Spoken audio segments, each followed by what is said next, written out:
I am Joshua, 32, and my own father slid an eviction notice across my Thanksgiving table to kick me out of my own house.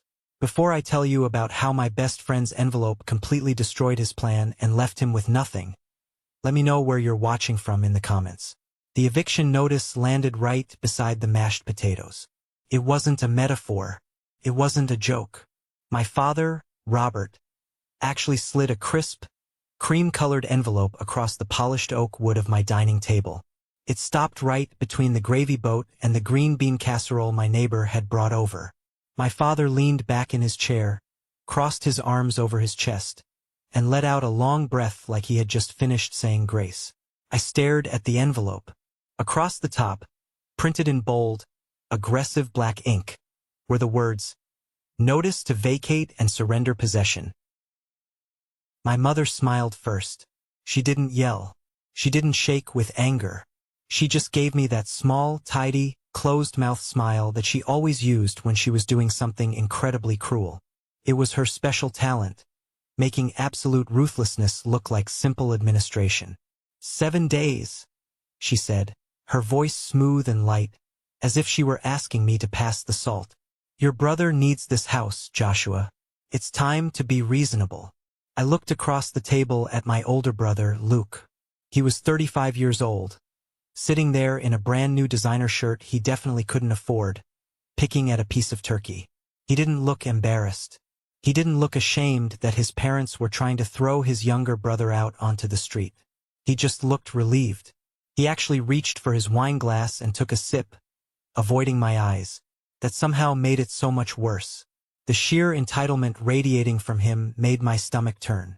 I sat there, the carving knife still resting near my plate, and I just stared at the piece of paper. I didn't reach for it. I didn't touch it.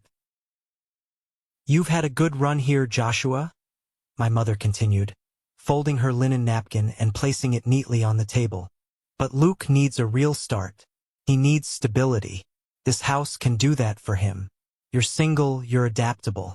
You can find a nice apartment downtown. I finally looked up from the paper. I looked at my father. By what authority? My dad tapped the top of the notice with one heavy index finger. Legal demand.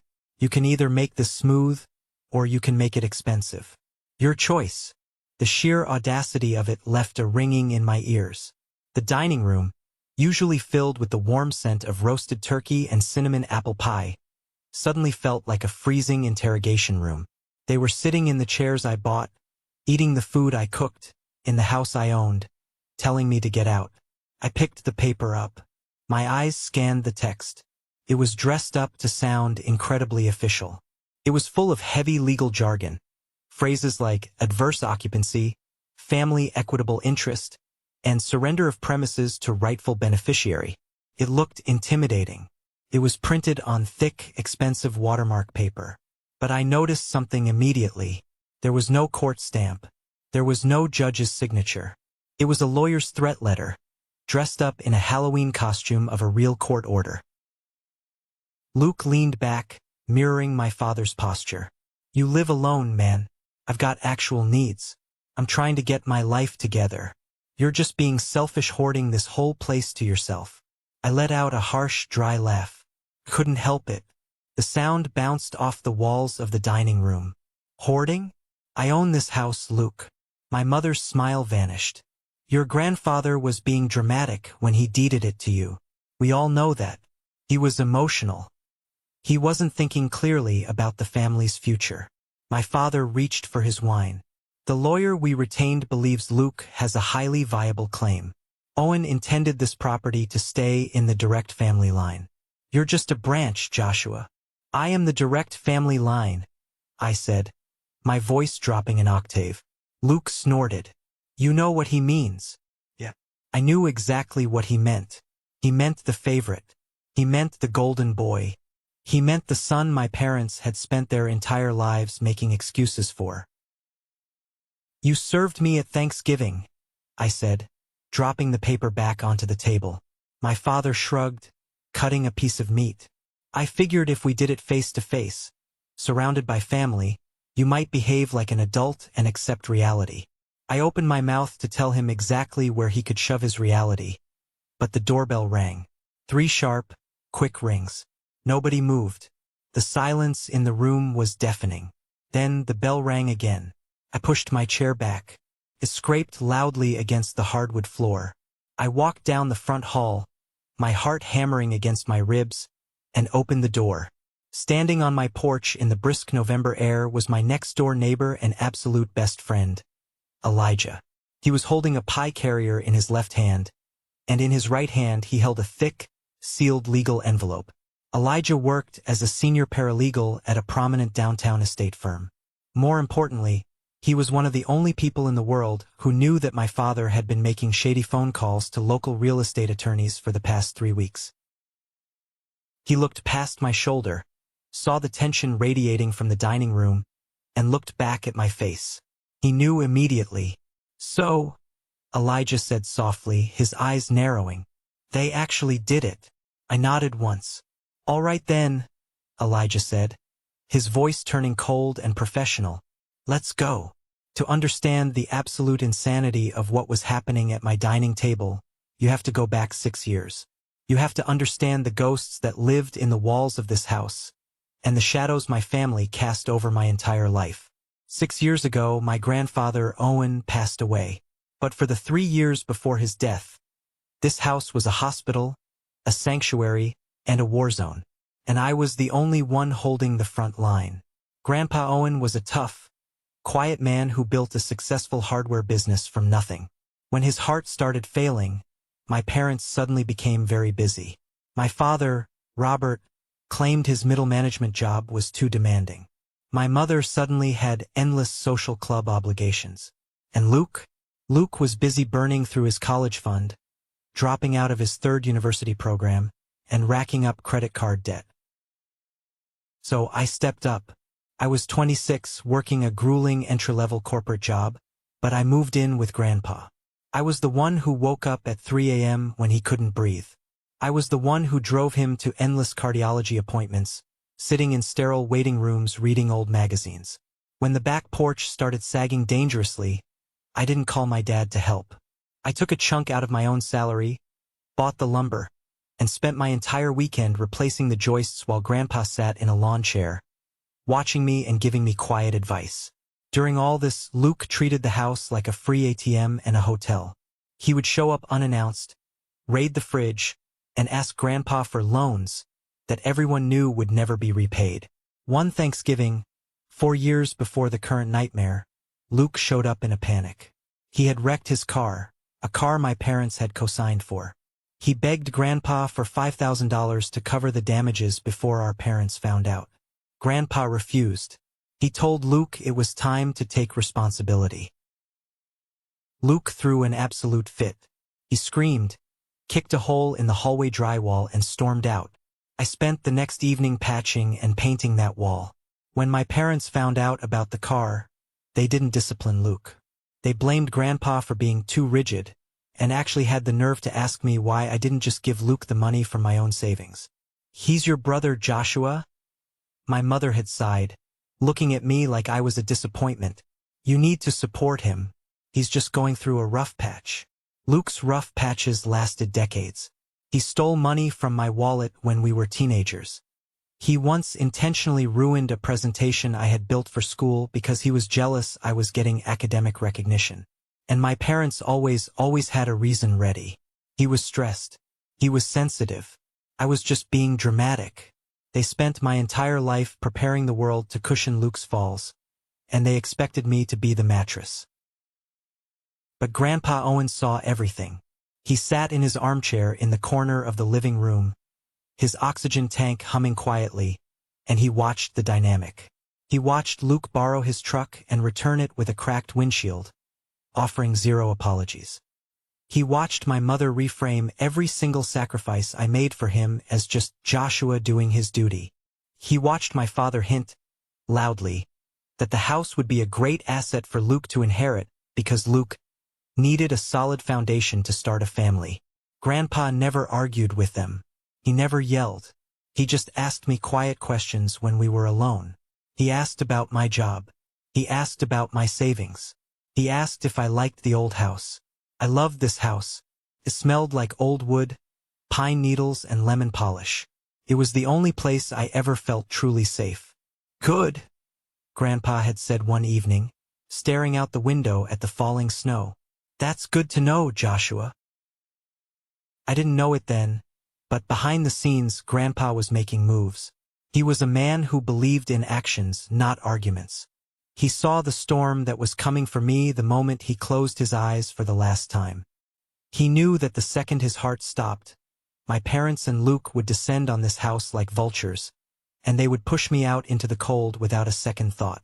So he decided to build a fortress around me. He didn't tell me. He definitely didn't tell my parents.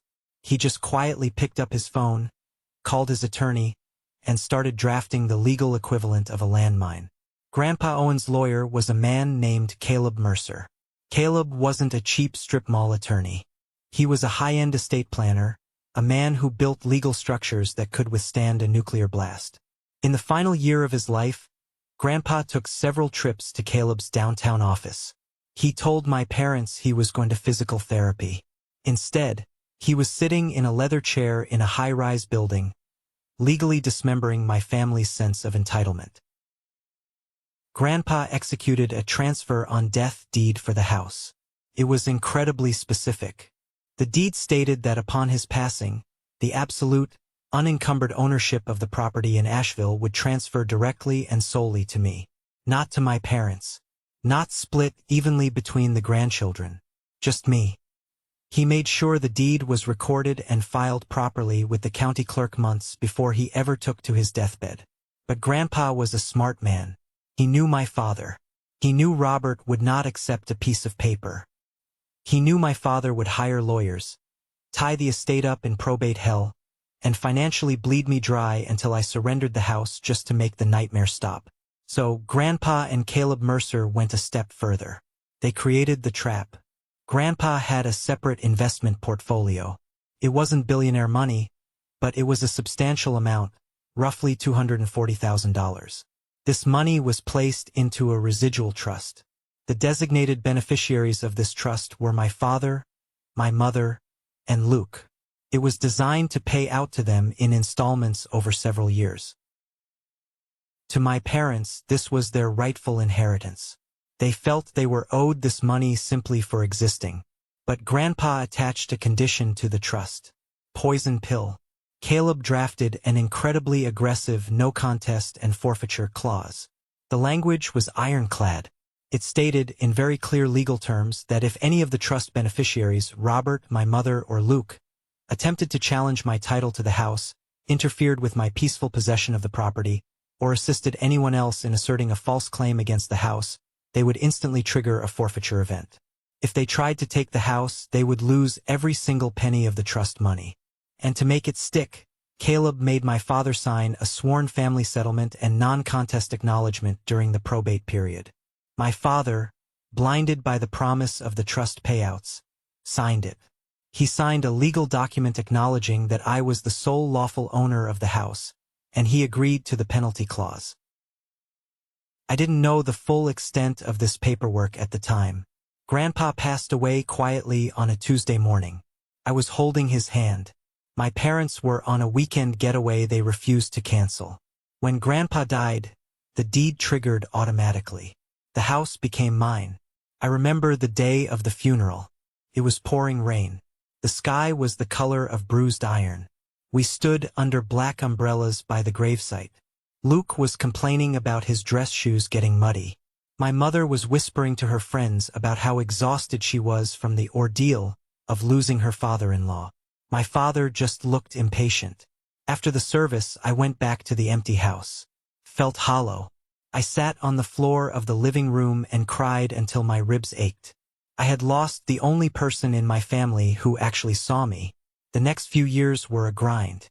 I got a promotion at work, which was lucky, because the house needed serious help. I poured every extra dollar of my salary into this place. When the furnace completely died in the middle of a brutal January freeze, I worked double shifts, taking on every grueling project my boss threw at me, just to afford a replacement. I spent my nights ripping up old carpet, sanding down the original hardwood floors until my hands bled, and fighting with city clerks to update old permit records. Through all of this, my parents didn't lift a single finger. They never offered to help paint. They never chipped in for the property taxes. They never even asked how I was managing. To them, the house was my burden. Until the neighborhood started to change. About 3 years after Grandpa died, the city of Asheville exploded in popularity. Developers moved in. Coffee shops and boutique stores opened up 3 blocks away. Suddenly, the quiet, rundown street Grandpa had lived on was the hottest zip code in the county. I was sitting on my porch one afternoon when a real estate agent knocked on my door and casually offered me $600,000 in cash for the property. I declined, of course. This was my home. But word travels fast in my family. Suddenly, my parents were very interested in Joshua's house. It started with subtle comments. My father would come over for a forced Sunday dinner, look around at the newly refinished floors and say, "You know, this is a lot of space for one guy. You're sitting on a gold mine, Josh. It's almost selfish not to leverage it." My mother would sigh and say, "Luke is struggling so much with his rent. It breaks my heart knowing there are 3 empty bedrooms just sitting here collecting dust." I set hard boundaries. I told them the house was mine, I wasn't selling, and Luke was not moving in. I knew exactly what would happen if Luke crossed my threshold with a suitcase. He would never leave, he would never pay rent, and he would slowly destroy everything I had built. That's when the whispering started. My father's brother, Uncle David, was going through a nasty divorce. He was bitter, angry at the world, and always looking for someone to blame. David became the poison in my father's ear. I heard them talking at a family barbecue. David told my father that it was a disgrace, that the youngest son was sitting in a $500,000 asset while the eldest son was struggling. He fed my father's ego, telling him that as the patriarch, Robert should have control over the family's legacy. "You let an old dying man make a mistake," David had sneered over a beer. "You need to fix it, Robert. Take the house back. Put it in a family trust where you control who lives there." My father absorbed this toxicity like a sponge. He started viewing my ownership of the house not as a legal fact, but as a temporary mistake that he needed to correct. But to execute his plan, he needed information. He needed to know my vulnerabilities. And that's where my cousin Julian came in. Julian was David's son. We used to be close when we were kids. I thought we still were. Julian would text me, asking to grab a beer, casually asking about my work schedule. "Man, you're always hustling," he'd say. "When do you actually get time off? You still working from home on Fridays?" I didn't think anything of it. I told him my schedule. I told him I had mandatory in-office meetings every Friday morning, and I usually stayed late on Wednesdays. I didn't realize Julian was taking mental notes and reporting straight back to my father and Luke. He was the spy inside my camp, mapping out my routines, finding the exact windows of time when the house would be empty and undefended. Things started getting weird a month before Thanksgiving. I come home from work and find small things out of place. The latch on the side gate was unlocked, even though I swore I secured it. The security light in the back alley had been unscrewed. A heavy ceramic pot on the front porch had been moved slightly to the left. I thought I was losing my mind. I thought I was just stressed from work. I mentioned it to Elijah one evening over a beer on his porch. Elijah didn't brush it off. His face got very serious. Because Elijah worked in real estate law, he knew the dirty tricks families played when millions of dollars were on the line. "Josh," Elijah had said, leaning forward, "people don't just unscrew security lights for fun. Someone is testing your perimeter. They're seeing how much you notice." A week later, Elijah pulled me aside as I was getting out of my car. He looked incredibly uncomfortable. "Listen, I shouldn't be telling you this because of professional courtesy, but one of the junior partners at my firm mentioned your dad's name today. Your dad called our office looking for a consultation on adverse family possession and equitable eviction." My blood ran cold. My own father was shopping around for lawyers to sue me for my own home.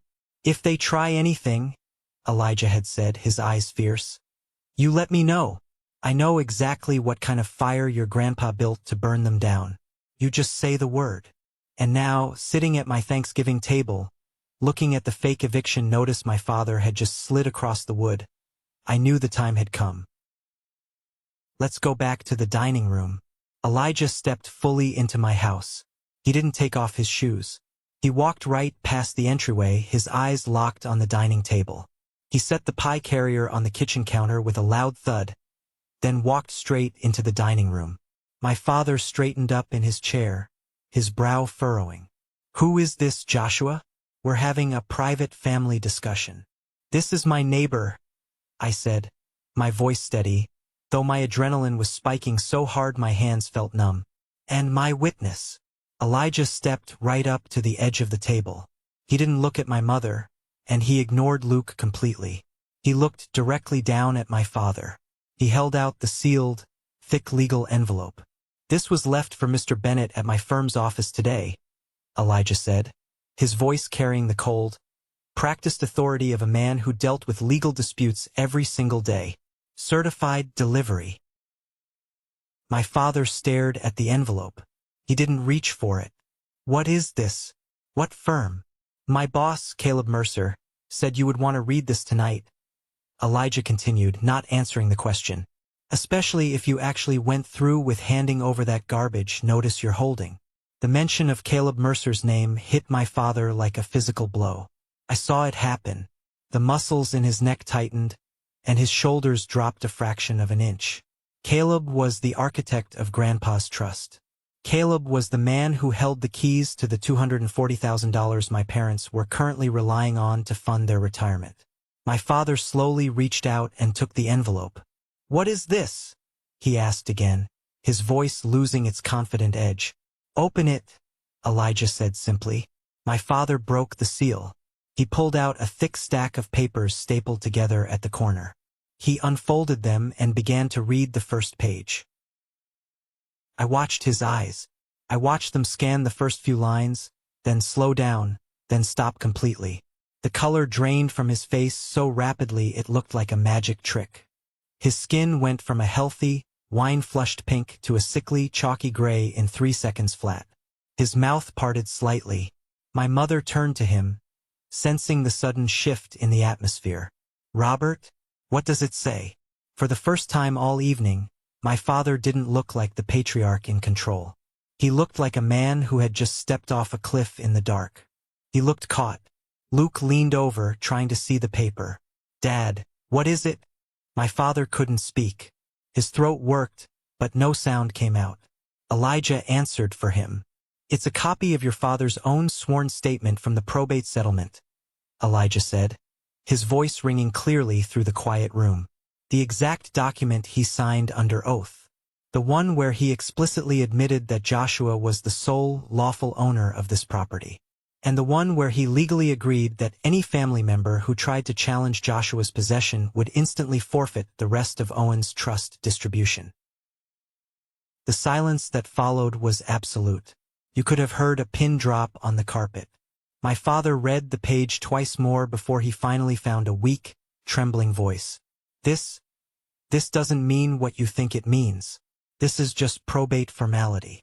It was such a pathetic, hollow lie that even my mother turned toward him, her eyes wide with sudden panic. Elijah didn't flinch.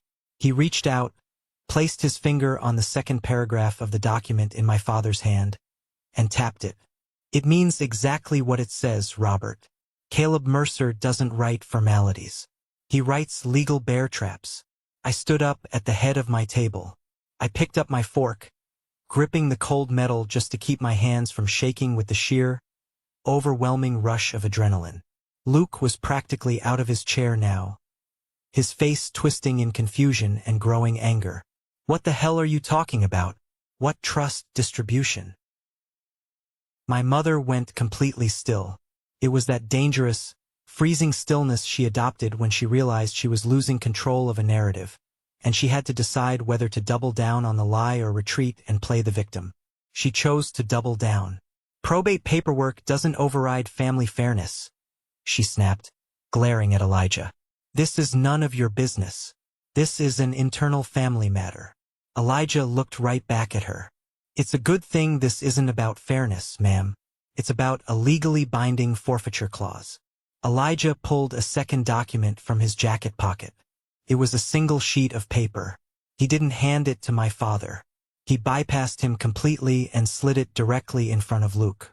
It was a strategic move. Elijah knew that Luke only believed things when he read them himself. "Read the highlighted part, Luke," Elijah commanded.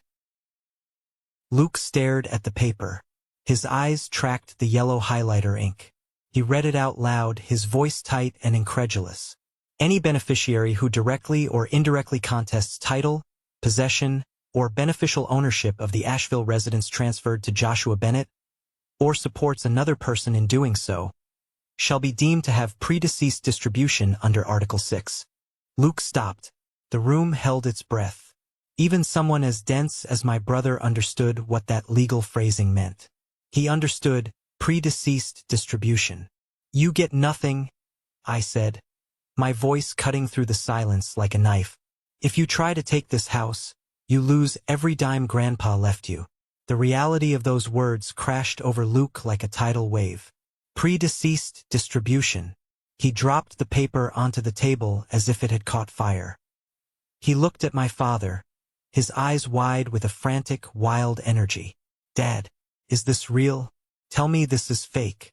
You told me the lawyer said we had an airtight case." My father pushed his chair back. The legs screeched against the hardwood. He stood up, running a hand through his thinning hair. "I manipulated him?" I asked, my voice deadly quiet. "I brainwashed him by changing his adult diapers while you were on a wine-tasting tour in Napa? I isolated him by being the only person who bothered to visit him in the cardiac ward while Luke was busy begging him for bail money."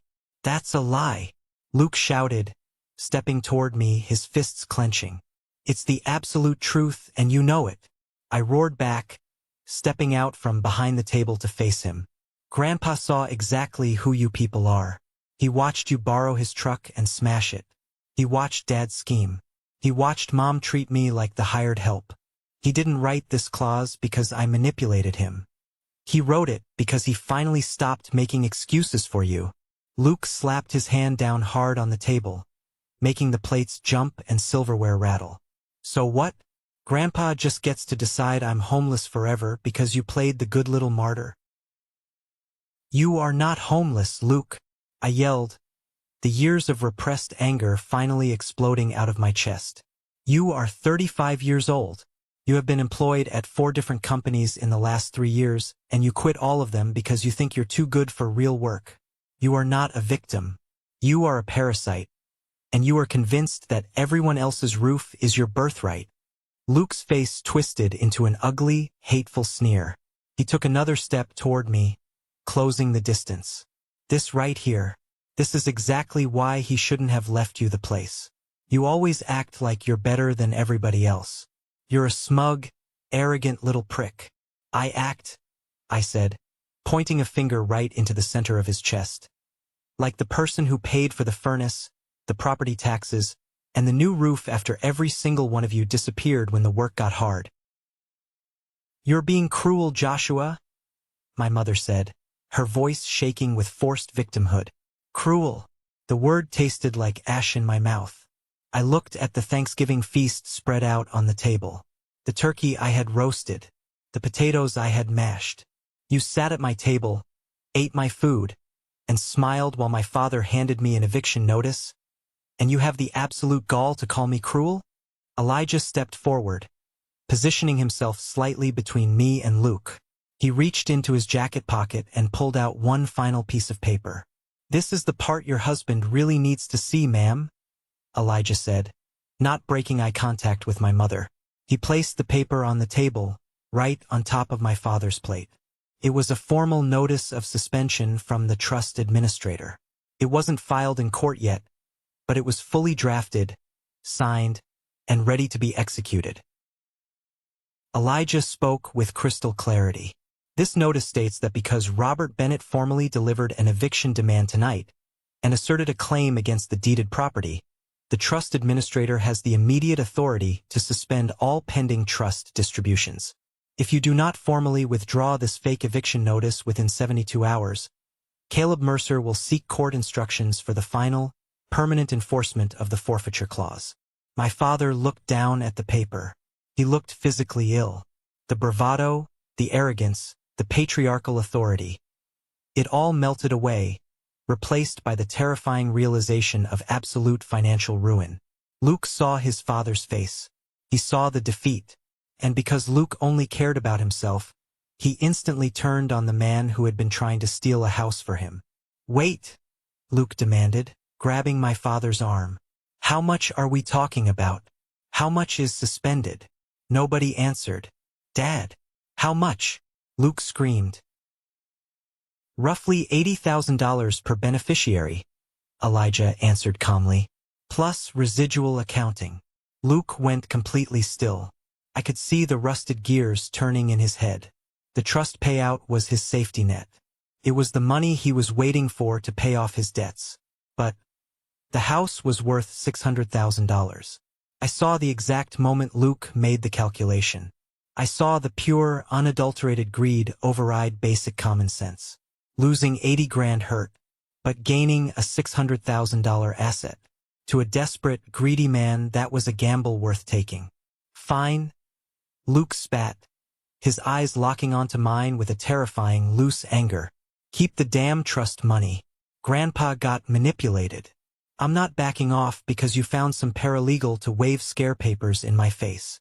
If you step onto this property claiming possession," Elijah warned, his voice dropping low, "you will be arrested for trespassing." Luke just smiled. It was a bad smile. Cold, familiar, and reckless. "We'll see what the sheriff calls it." Luke didn't wait for a response. He spun around, marched down the hallway, and slammed the front door so hard the glass panes rattled in their frames. My father let out a string of vicious curses under his breath. He glared at me, a look of pure, toxic hatred, then snatched the fake eviction notice off the table, as if removing the physical paper could erase the fact that he had crossed the point of no return.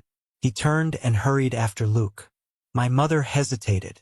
She looked at the ruined Thanksgiving dinner, then looked at me. She gathered her expensive wool coat, refusing to break eye contact. "You will regret making this so ugly, Joshua," she hissed. "I already regret unlocking the front door," I replied. She left, pulling the door shut sharply behind her. The house plunged into a sudden, ringing silence. The adrenaline that had been keeping me standing upright suddenly evaporated, leaving my knees weak. I slumped into the nearest chair, running my hands over my face. Elijah let out a massive exhale, leaning against the doorframe. "Holy hell, Josh, they actually tried it." "He's not done," I said, my voice barely above a whisper. "Did you see Luke's face? He did the math. He thinks the house is worth risking the trust money." "I know," Elijah said grimly, "and that's exactly why my boss is outside." I looked up, startled. "Caleb is here?" Before Elijah could answer, my phone buzzed on the table. It was a text from an unknown number. "This is Caleb Mercer with Heron and Rowe Trust Administration. I am parked on the street. Do not let them leave the area before I speak to your father." I jumped up, bypassed the dining room, and jogged out the front door. The freezing night air hit my face like a wet towel. Parked 2 houses down, under the glow of a street lamp, was a sleek black sedan. My parents and Luke were arguing furiously by my father's SUV.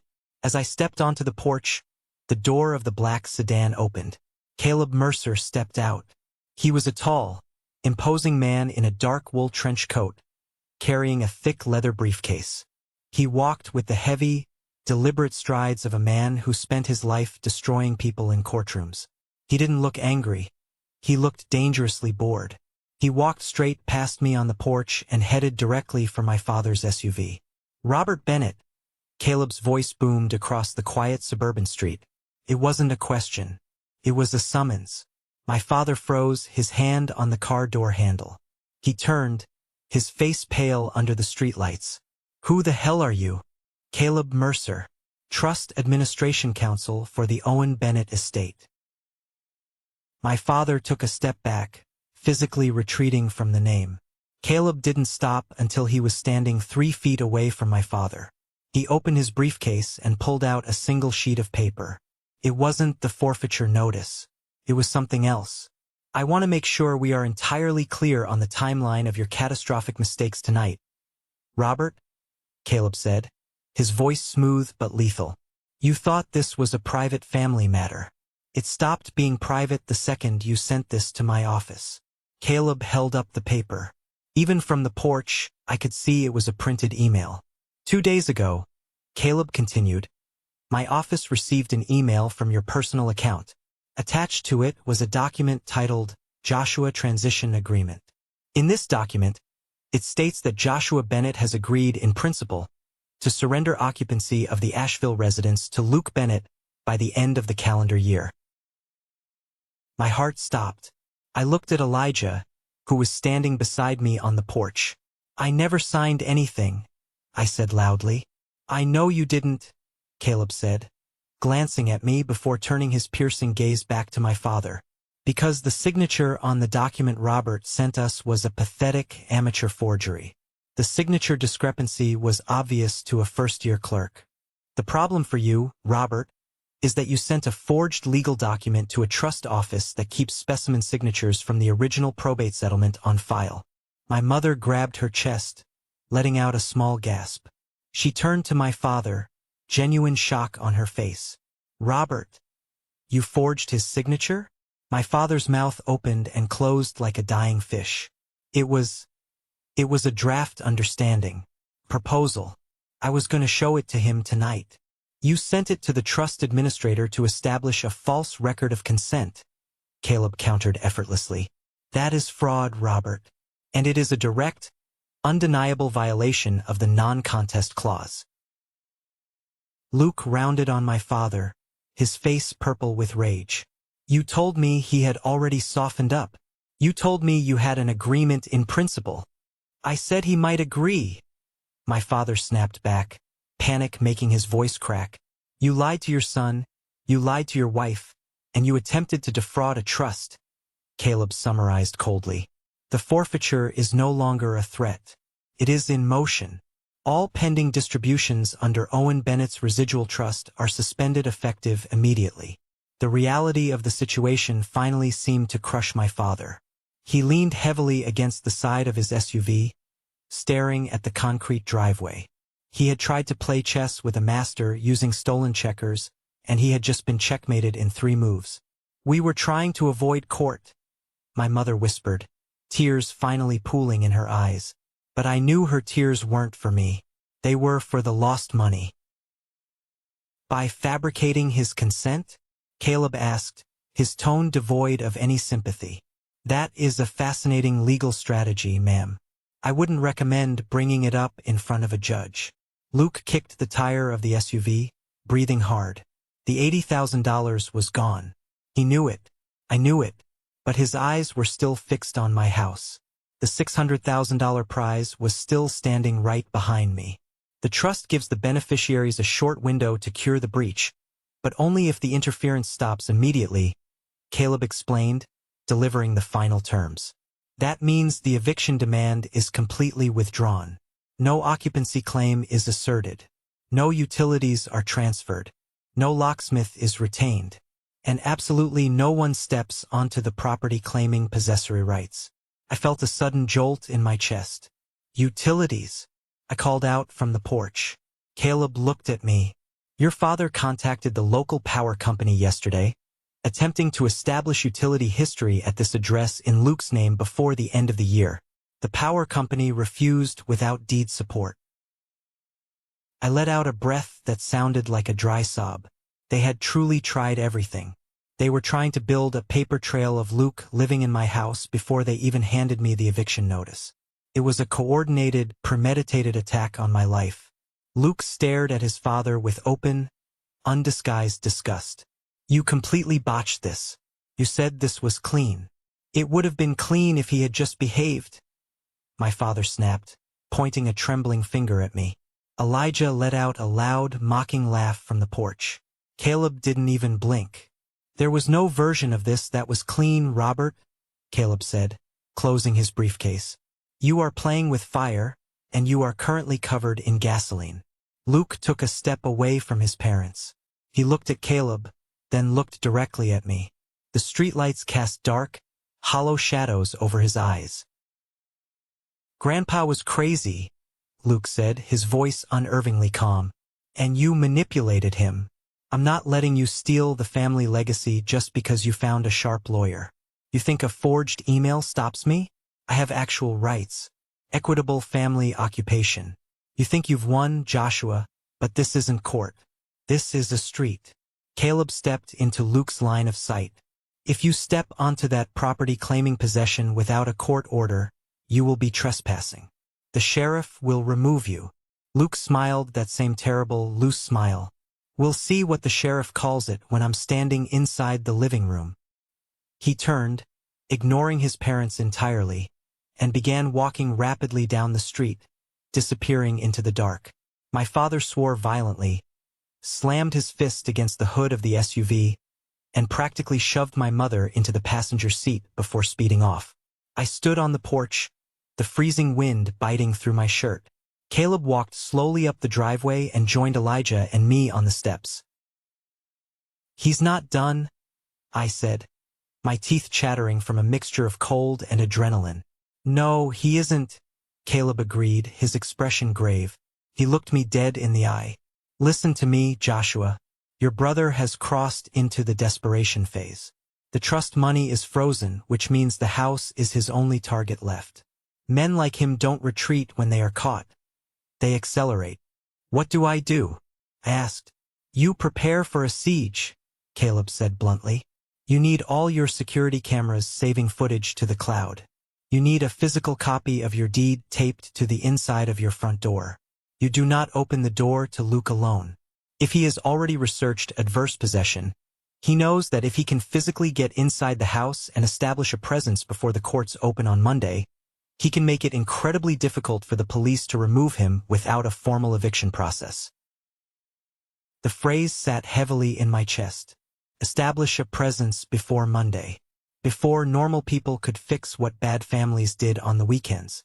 He'll try to force his way in? Elijah asked, looking alarmed.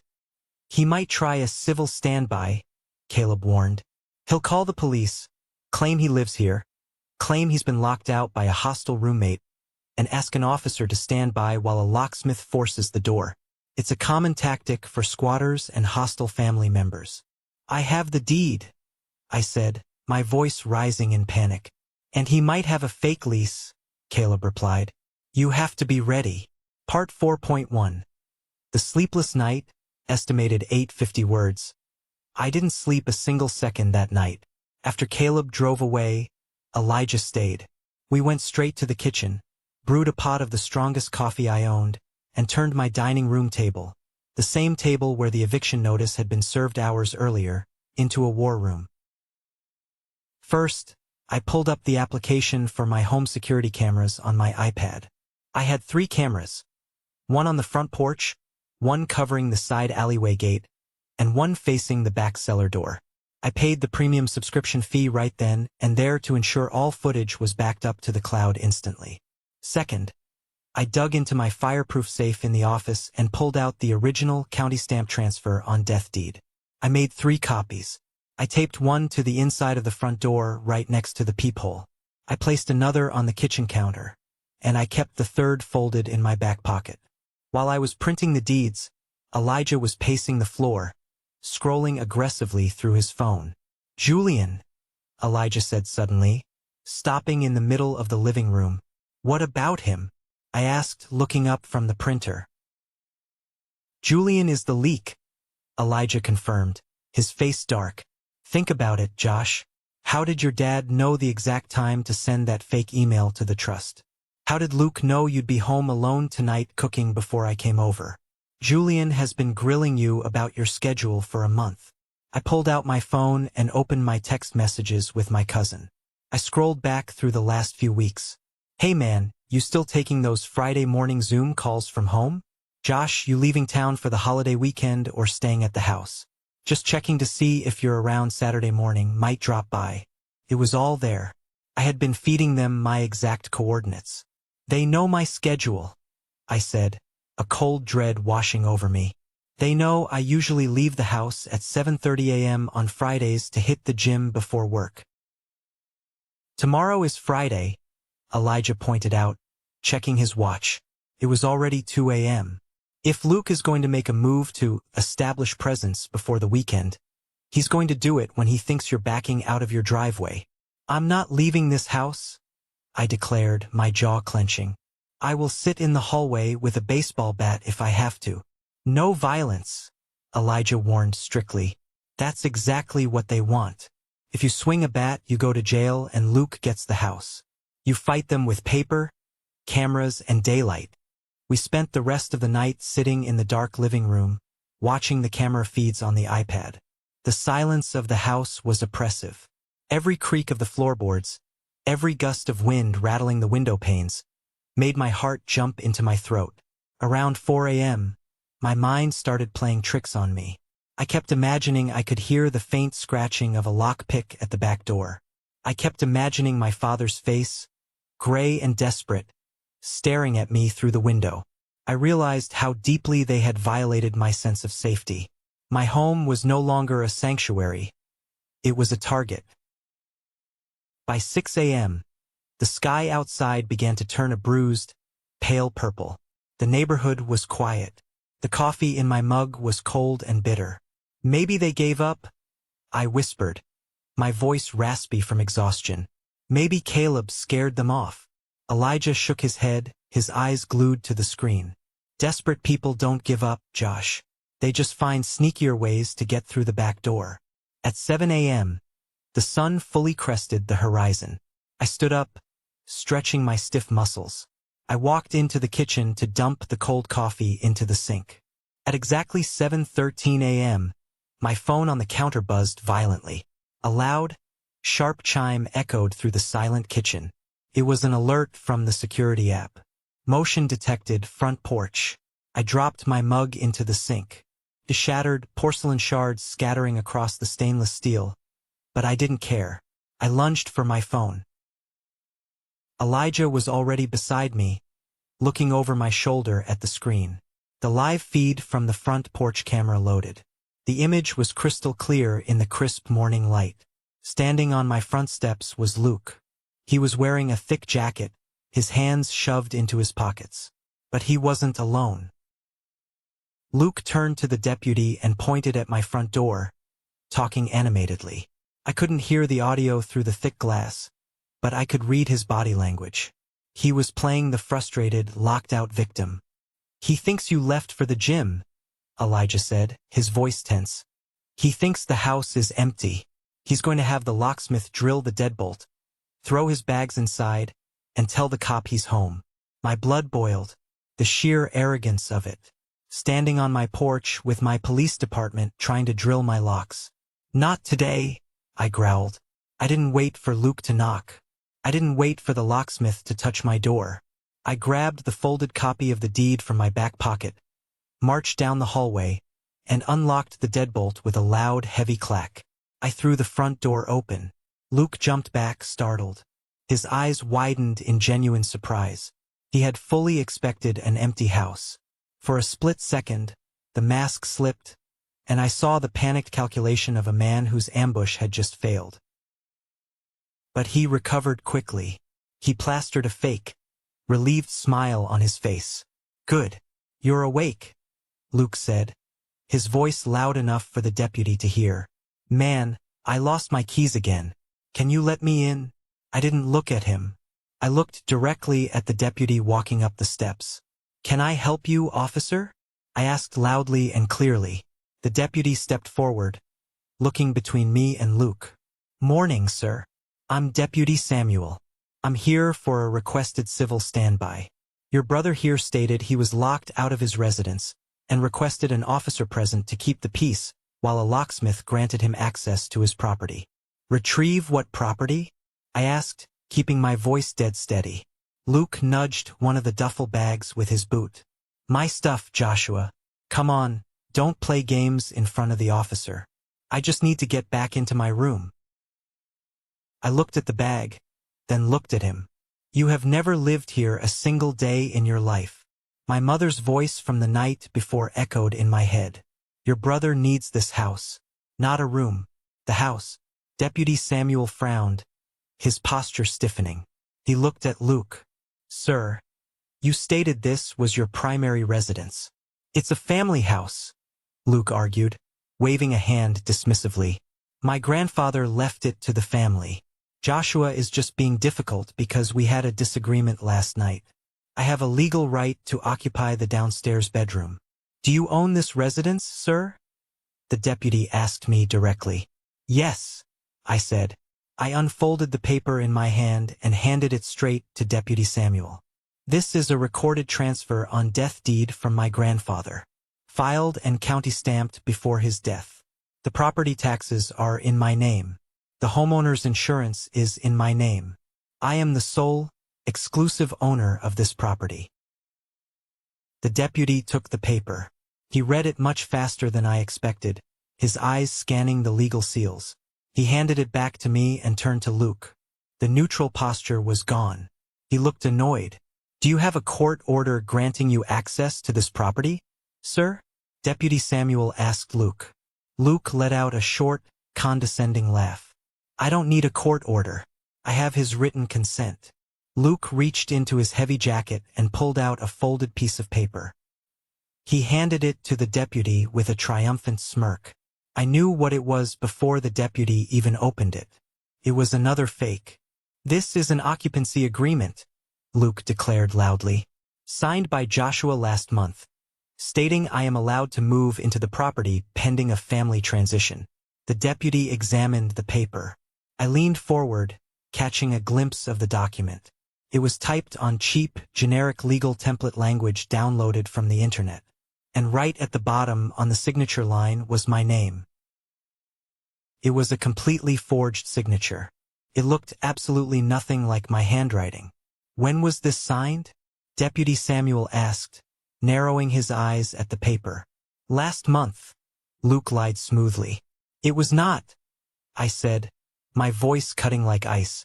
That is a forged document. The signature is fake. My father attempted to submit a similar forged document to a trust administrator last night, and I have the lawyer's correspondence to prove it. The locksmith, who had been standing quietly to the side, took one look at my face, one look at the forged deed in my hand, and one look at the highly irritated deputy.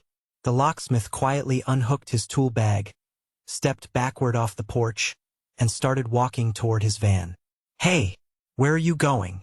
Luke snapped, his facade cracking. The locksmith didn't even turn around. I don't drill locks on disputed properties without a judge's signature. Figure it out yourselves. He got in his van and drove away. Luke swore violently under his breath. The ambush was falling apart. But the nightmare wasn't over, because right at that moment, as I was staring down Luke on my front porch, my phone buzzed in my pocket again. It wasn't the front porch camera this time. It was the side alley camera. I looked down at the glowing screen of my phone. For half a second, my brain simply refused to process what my eyes were seeing. The notification banner clearly read, "Motion detected side alley gate." I tapped the alert, my thumb pressing so hard I thought I might crack the glass. The live feed loaded. It wasn't a stray dog. It wasn't the wind blowing a tree branch. It was my father, Robert Bennett, the man who had raised me, the man who had sat at the head of my Thanksgiving table just 12 hours earlier, was currently creeping down the narrow paved walkway on the blind side of my house. He was hunched over, his collar pulled up against the morning chill, moving with the frantic, jerky urgency of a burglar. In his left hand, he was carrying a large, clear plastic storage tote. In his right hand, the morning sun glinted off something small and metallic. A key. Suddenly, the entire morning made terrifying, crystal-clear sense. Luke showing up at the front door with a locksmith and a fake occupancy agreement wasn't just an ambush. It was a distraction. My father had deliberately sent Luke to the front porch to tie me up, to draw my attention, and to get the police focused on a civil dispute over a forged piece of paper. He knew the locksmith would likely refuse to drill a lock with the homeowner standing right there holding the deed. He didn't care. He just needed me looking out the front window. Because while I was arguing with Luke and Deputy Samuel on the porch, my father was slipping through the side gate to break into the cellar door around the back. My whole body went completely ice-cold. The sheer, calculated malice of it took my breath away. They weren't just trying to bully me out of the house. They were trying to manufacture physical evidence to steal my inheritance. I didn't hesitate. I shoved the phone screen directly into Deputy Samuel's line of sight. "Deputy," I said, my voice cracking like a whip across the quiet porch. "My father is currently trespassing on my property. He is in my backyard right now trying to break into my cellar." Deputy Samuel looked at the screen. His professional, detached demeanor vanished instantly. He saw a grown man sneaking around the back of a house with a heavy plastic bin and a key. "Sir, stay behind me," the deputy ordered, his hand instinctively dropping to rest on his utility belt. I didn't listen. I was already moving. I cut straight through the house, my heavy boots thudding against the hardwood floors. Elijah was right behind me, sprinting through the kitchen. We burst through the mudroom door, flying down the back steps and hitting the cold, dew-covered grass of the backyard. Luke was shouting something behind us, scrambling to follow, cursing wildly because he knew the plan had just completely imploded. Men like my brother always believed a lie stayed alive longer if they stayed physically close to it, trying to shout over the truth. We rounded the corner of the house just in time. My father was standing right at the base of the old brick cellar steps. The exterior lock on that door had been there since Grandpa Owen's time. I had replaced the front and side door locks immediately after the deed transferred, but I hadn't bothered with the cellar yet because it only held old paint cans, rusted garden tools, and storm supplies. My father had a copied key jammed halfway into the rusted keyhole. He had one foot braced against the bottom stone step, throwing his weight into the door like he was about to muscle it open.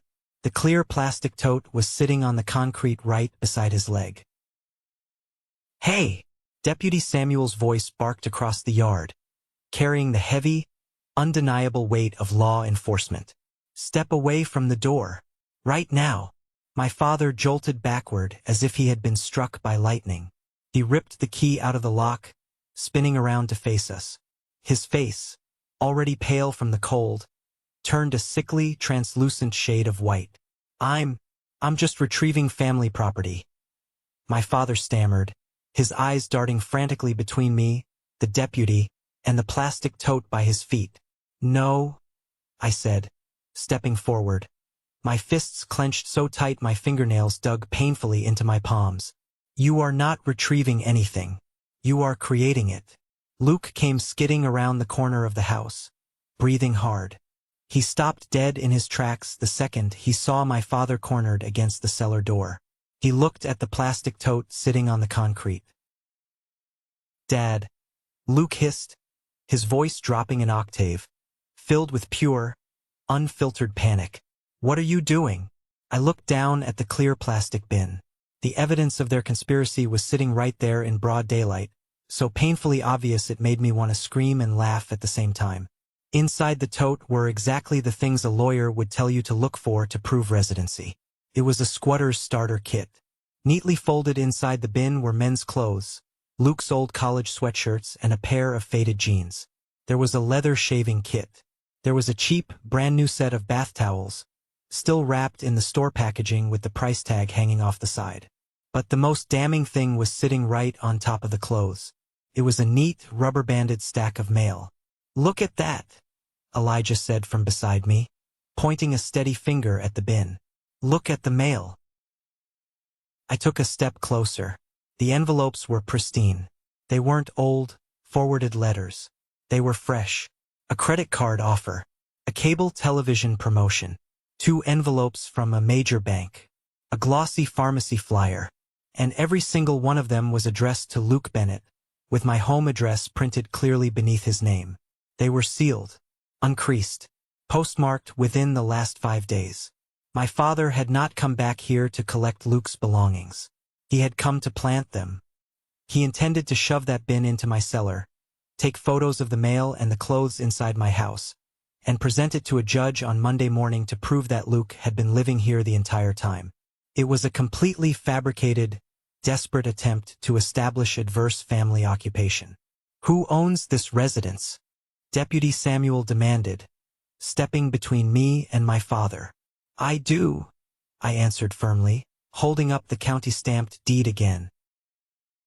Do you give this man permission to enter your cellar, or leave these items on your property? The deputy asked, gesturing to the plastic tote. Absolutely not. I want him off my property right now. My father held up his hands, trying to summon the old, authoritative patriarchal voice he had used to control me my entire life. Officer, this is a massive misunderstanding. It's being blown entirely out of proportion. My son Luke has personal effects here. We are just going through a very messy family transition. I'm trying to help him secure his college fund documents and a few other things. Don't lie to my face, sir, Deputy Samuel said, his voice dropping into a dangerous, flat register. You just attempted forced entry on a locked door. Placed here after a civil standby was requested using a forged occupancy agreement. A new, sharp voice cut through the cold morning air. Everyone turned toward the side gate. Caleb Mercer stepped into the backyard. He was wearing the same dark wool coat from the night before, carrying his signature leather folder. He didn't look like a man who had been woken up early. He looked like a predator who had finally cornered his prey. Caleb walked straight up to the deputy and offered a firm nod. Caleb Mercer, Trust Administration Counsel for the Owen Bennett Estate. I represent the legal entity enforcing the forfeiture clauses against these two men. You the attorney she called? Deputy Samuel asked, relaxing his posture just a fraction. I am the attorney her father should have feared, Caleb replied smoothly. Caleb looked down at the clear plastic tote. He let out a dark, humorless chuckle. Well, Robert, I have to admit, I didn't think you'd be foolish enough to try staging the property. But here we are. Caleb pointed his expensive pen directly at the stack of envelopes inside the bin. If your son actually lived here, Robert, those bank statements wouldn't still be sealed, and they certainly wouldn't be sitting in a plastic tub outside a locked cellar. You forwarded his mail to this address this week to manufacture a paper trail. That is mail fraud. On top of the forged signature you emailed my office yesterday. The detail broke whatever fight my father had left. The illusion of control completely shattered. Even Luke looked physically sick. It was too obvious. It was too desperate. There was no spinning this. There was no lying their way out of a police report documenting planted mail, a fake lease, and a copied key. I need identification from everyone present, Deputy Samuel said, pulling a small, black notebook from his breast pocket. My father actually had the nerve to look offended. For what? We haven't done anything. We're leaving. For my official report, the deputy replied, uncapping his pen. Because you attempted unauthorized entry onto a deeded property without lawful possession. You presented a disputed, likely forged occupancy document to law enforcement during a civil standby. And you are standing over a box of staged mail. You are not leaving until I run every single one of your names. Luke tried to cut in, his hands raised in surrender. Officer, wait. I didn't know about the back door. I swear. I was just at the front. My dad told me to wait there with the locksmith. I didn't know he was doing this. It was probably the first true thing Luke had said in 10 years. And it didn't help him at all. It just proved that the golden child would throw his own father under the bus the second things got difficult. Caleb held up a copy of the fake occupancy agreement Luke had handed the deputy on the porch. You brought the forged lease, Luke. You brought the locksmith. You brought the empty duffel bags. Whatever you did or didn't know about the cellar, you were an active participant in an attempted illegal eviction. You were not wandering around accidentally. This is still family, my father shouted, his voice cracking with pure desperation. This is a family dispute. You don't involve the police in family matters. Deputy Samuel looked at my father with the kind of flat, exhausted patience that only years on the force can teach a person. No, sir, the deputy said coldly.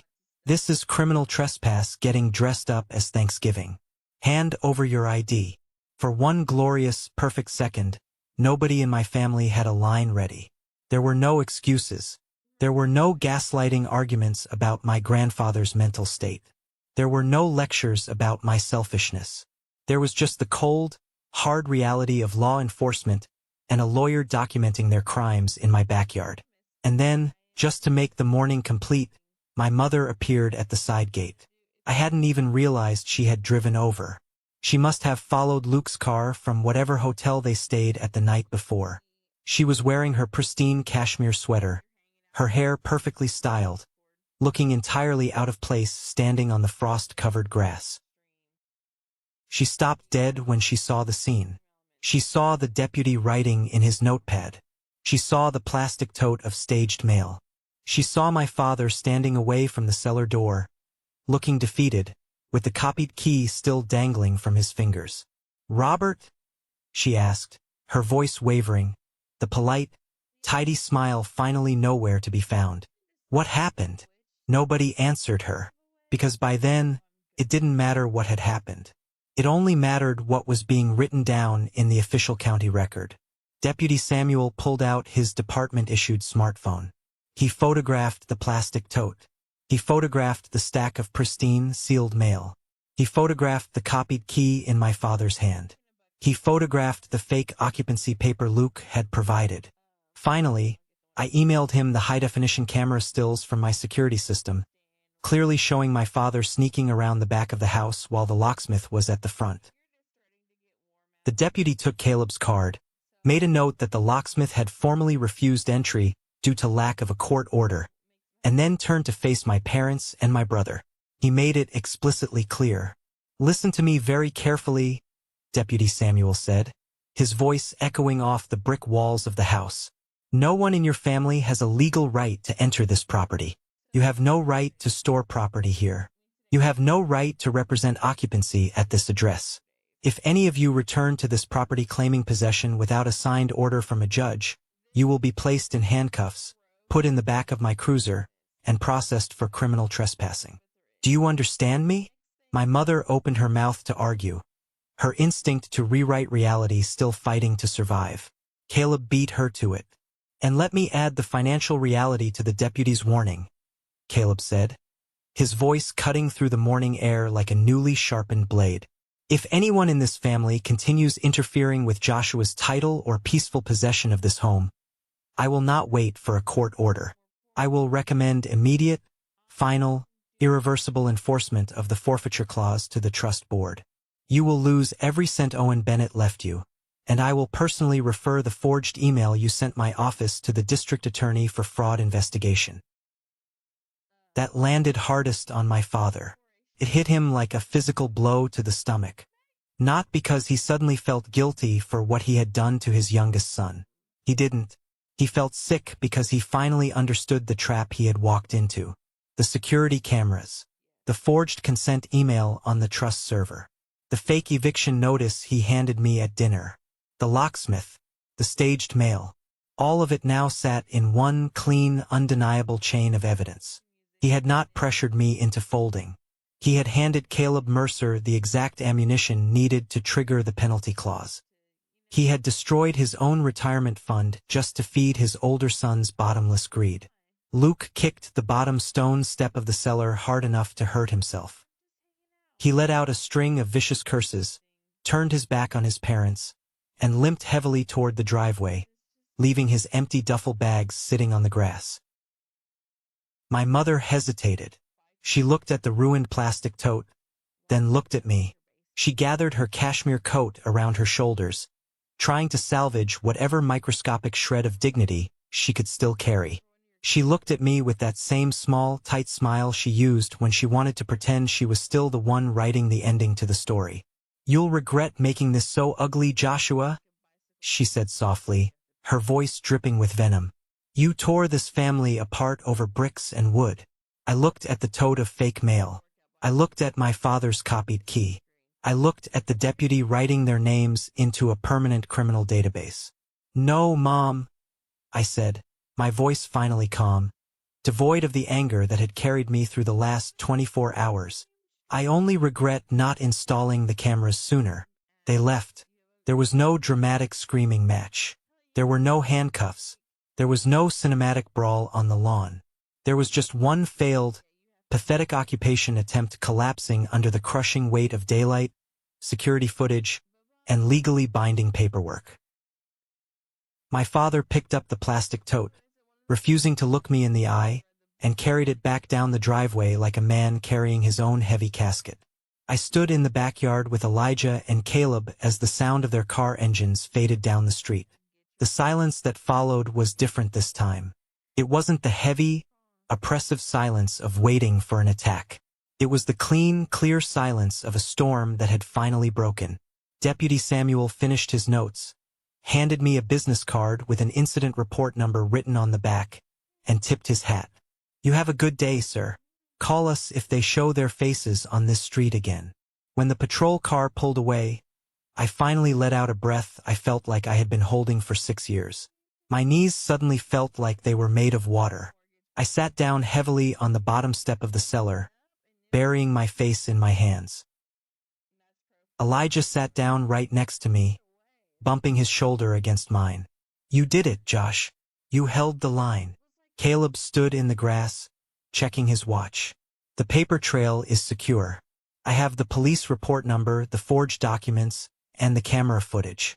I will file the formal suspension conversion first thing Monday morning." "Will they try to fight it?" I asked, looking up. "With what money?" Caleb asked, a rare, genuine smile touching the corners of his mouth. "Your father just lost the trust payout he was banking on to fund a lawyer. No serious attorney in this state will touch a possession theory once they see the civil standby report and the staged mail in the backyard. They are done, Joshua. The fortress held. This is a moment that changed everything, when I finally regained control of my life. Thank you for your patience in getting this far. You are amazing. Please like the video and leave a comment below to let me know you've been with me. This will not only help more people find this story, but also let me know that my experiences are meaningful to someone. Your support is the biggest motivation for me to continue sharing the rest of this journey. The weekend passed in a blur of exhaustion and deep, restorative sleep. I didn't leave the house. I ordered takeout, watched terrible movies with Elijah on the couch, and just let the reality of my new safety wash over me. By Monday morning, Caleb Mercer was a man of his word. He filed the deputy's incident report, the forged occupancy agreement Luke had presented, the email my father had sent with my fake consent, the front porch video footage, and the backyard photos directly with the primary trustee board. Wednesday afternoon, I was sitting at my kitchen island, typing up a report for work, when my phone rang. It was Caleb. The trustee board made a final determination an hour ago. Caleb's voice came through the speaker, crisp and entirely professional. I stopped typing. The only sound in the house was the hum of the refrigerator. "And your father, your mother, and Luke each independently triggered Article 6 of the non-contest clause," Caleb said. "They engaged in direct, documented interference with your lawful possession of the Asheville property. They attempted fraud by forging signatures, and they attempted to manufacture false residency records." I swallowed hard. "So, the suspension is now a permanent revocation," Caleb confirmed. "All remaining distributions from Owen Bennett's trust allocated to Robert, your mother, and Luke are forfeited. Every single penny. They are officially removed as beneficiaries." I sat back in my chair, staring at the ceiling. The same kitchen table where my father had slid the eviction notice beside the potatoes just a few days ago was now the place where I received the news of his absolute defeat. "All of it?" I asked, just needing to hear it one more time. "All of it," Caleb said. "Permanently." "Where does the money go?" I asked. I knew Grandpa hadn't left that kind of detail to chance. "Under your grandfather's trust terms, forfeited shares do not circle back to the people who caused the breach, nor do they default to the state," Caleb explained. He built a secondary failsafe. The forfeited funds bypass the immediate family entirely and drop into the alternate remainder he named years ago, which is a local veterans housing nonprofit here in Buncombe County, and a county library foundation he quietly supported for decades. A check for $240,000 is being cut for them tomorrow. I closed my eyes, a sudden, fierce wave of emotion hitting me so hard it brought tears to my eyes. That detail felt exactly like Grandpa Owen. He hadn't just protected me from the wolves. He had made sure that if the wolves tried to tear down my house anyway, their teeth would shatter, and the prize they were hunting would be given to people who actually needed it. He made sure the money went somewhere useful, instead of back into the hands of a family that only knew how to take. Luke called my phone twice that night. I watched his name flash on the screen, feeling absolutely nothing, and let it go to voicemail. My father sent one single email. The subject line was empty. The body of the email contained only one sentence.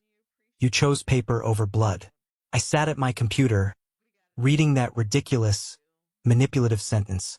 For the first time in my life, I didn't feel the urge to explain myself. I didn't feel the crushing weight of guilt they had spent 30 years programming into me. I felt free. I hit reply and typed back exactly one sentence. "No, Grandpa did. I just read it."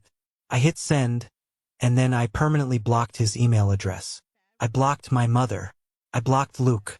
The next few weeks were entirely dedicated to cleaning up the absolute mess they had left in my life. I called a professional contractor and had the old, rusted cellar door completely ripped out and replaced with a heavy, reinforced steel security door. I added 2 more high-definition cameras to the perimeter, covering every single blind spot.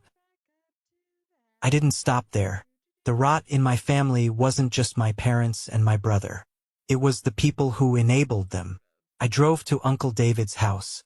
I didn't knock.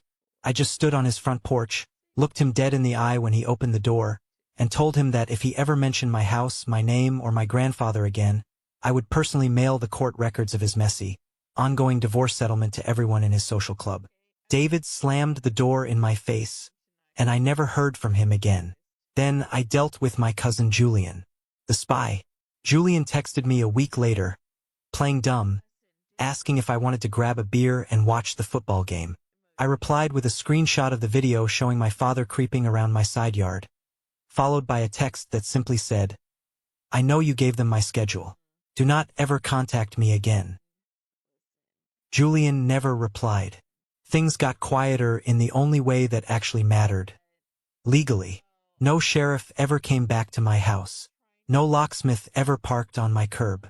No more intimidating lawyer letters arrived in my mailbox. Luke lost the trust money he desperately thought would cushion his next inevitable collapse. Without the 80 grand to pay off his debts, he was forced to finally face the consequences of his own actions. Last I heard through the grapevine, he moved out of state to live on a friend's couch. My father lost the money, but more importantly, he lost his pride. He lost the arrogant confidence that he could simply bully his way through a family problem with fake legal paper and a louder voice. He tried to play the victim, of course. My mother did what she always did. She went to her social clubs, drank her wine, and told people the situation had been terribly misunderstood, and that I had pushed them away. But there is only so much social rewriting you can do once a county deputy has photographed a tote full of planted mail in your youngest son's backyard. The truth always leaves a stain. My neighbors, the people who actually saw the reality of my life, rallied around me. Nathan, the older man who lived across the street, even came over and offered to write a formal witness statement for Caleb, confirming he had never seen Luke live at the house. Ryan, the local mail carrier, gladly signed an affidavit confirming that all mail addressed to Luke had only started arriving the week of Thanksgiving. The community I had built around myself was stronger than the blood I shared with my parents. A full year passed. The seasons changed, the snow melted, and the Asheville summer heat gave way to the crisp, biting wind of another November. I hosted Thanksgiving again. But this time, the table looked very different. The dining room wasn't filled with tension, passive-aggressive comments, or the suffocating weight of family expectations. The chairs weren't occupied by people waiting for me to fail so they could scavenge my life. Instead, Elijah was sitting at the head of the table, carving a massive turkey and telling a terrible joke that had half the room groaning. Caleb Mercer was sitting near the window, swirling a glass of expensive bourbon, arguing good-naturedly with my neighbor Nathan about local politics. The house smelled like roasted garlic, fresh bread, and pine needles. The laughter was loud, genuine, and safe. I looked around the room, taking in the faces of the people who had actually stood by me when the wolves came knocking. Family isn't always the people whose blood runs in your veins. Sometimes, blood is just a biological accident. Real family are the people who help you hold the door shut when the storm is raging outside. Grandpa Owen had known exactly what he was doing. He didn't just leave me a house with 4 walls and a roof. He left me a structure strong enough to survive the people who thought love, pressure, and toxic entitlement were all the exact same thing. He forced me to finally stand up, draw a hard line in the sand, and protect my own peace. He gave me the tools to build a life entirely on my own terms. And as I sat down at my table, surrounded by my real family, I raised my glass to the empty chair in the corner of the living room, knowing Grandpa was watching and knowing he would be proud. If you've made it this far into the story, I want to take a moment to talk about what happened here, because I know I am not the only person who has dealt with this kind of nightmare.